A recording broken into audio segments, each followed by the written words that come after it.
शहर से लगभग 20 किलोमीटर दूर घने जंगलों के बीच एक पुरानी हवेली खड़ी थी। लोग उसे खामोश हवेली कहते थे। कहा जाता था कि उस घर में जो भी गया वह या तो पागल हो गया या फिर कभी वापस नहीं लौटा। दिन में भी उस हवेली के आसपास अजीब सन्नाटा रहता था, जैसे हवा तक वहां रुककर सांस लेती हो। आरव, जो पेशे से एक यूट्यूबर था, भूत प्रेत की कहानियों को झूठ साबित करने के लिए मशहूर था। उसने तय किया कि वह इस हवेली में एक रात बिताएगा और सब कुछ कैमरे में रिकॉर्ड करेगा।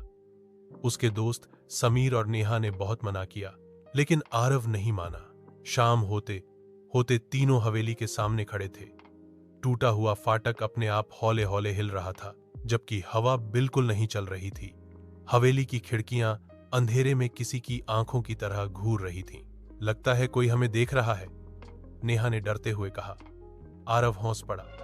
यह सब मन का वहम है। जैसे ही वे अंदर घुसे, दरवाजा अपने आप जोर से बंद हो गया। धड़ाम, तीनों उछल पड़े। समीर ने दरवाजा खोलने की कोशिश की, लेकिन वह टस से मस नहीं हुआ। हवेली के अंदर सीलन की बदबू थी। दीवारों पर अजीब अजीब निशान बने थे, जैसे किसी ने नाखूनों से कुरेद दिया हो। अचानक ऊपर से किसी के चलने की आवाज आई। धप धप धप। ऊपर कोई है, समीर ने कांपती आवाज में कहा। आरव कैमरा ऑन करके सीढ़ियां चढ़ने लगा।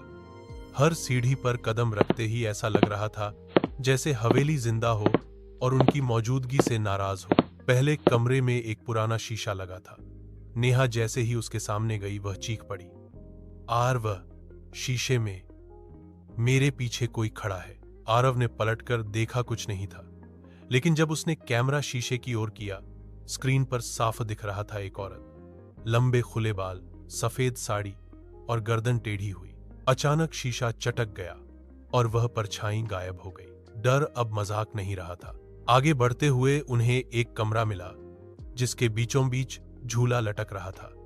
वह अपने आप हिल रहा था और किसी बच्चे के हंसने की आवाज आ रही थी। यहां से चलो, नेहा रोते हुए बोली। तभी एक भारी आवाज गूंजी, कोई यहां से नहीं जाएगा। कमरे की बत्तियां अपने आप बुझ गईं। अंधेरे में ठंडी हवा चली और समीर अचानक जमीन पर गिर पड़ा। समीर! आरव ने उसे उठाने की कोशिश की, लेकिन समीर की आंखें सफेद हो चुकी थीं। उसके मुंह से धीमी आवाज निकली, हवेली भूखी है। तभी दीवारों से खून टपकने लगा। फर्श पर अजीब अजीब आकृतियां बनने लगीं। नेहा चीखते हुए भागी, लेकिन सामने वही औरत खड़ी थी। अब बिल्कुल सामने। उसका चेहरा जला हुआ था, आंखों से खून बह रहा था। यह मेरा घर है, वह गुर्राई। तुम सबने मेरी नींद तोड़ी है। आरव को अचानक याद आया, गांव वालों ने बताया था कि सालों पहले इस हवेली की मालकिन को जिंदा जला दिया गया था और उसके बच्चे को भी मार दिया गया था। तभी से उनकी आत्माएं यहां भटकती हैं। माफ कर दो, आरव गिड़गिड़ाया। हम चले जाएंगे। औरत जोर से हंसी। जो यहां आता है वह यहीं रहता है। अचानक हवेली की दीवारें सिकुड़ने लगीं, छत से लकड़ियां गिरने लगीं।